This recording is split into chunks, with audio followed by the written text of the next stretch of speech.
Hello! In this video, you will learn how to download a meeting video record in Proficonf.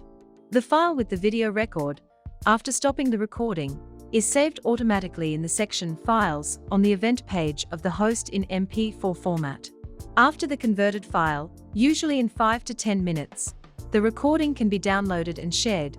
The duration of the recording file is unlimited.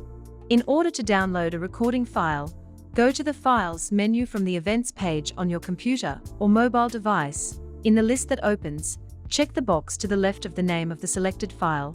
The name of the video will indicate the date and time of its creation. Then click Download. The file will immediately start downloading in your browser. You can download multiple files at once. Select the desired number of files and click Download.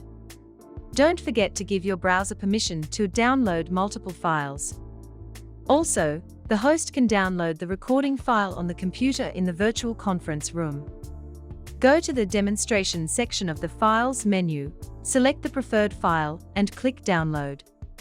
Also, the host can share the recording in the event room.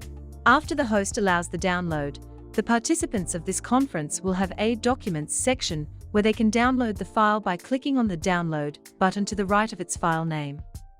Thanks for watching. Please subscribe to our channel and follow us on social media to see more updates.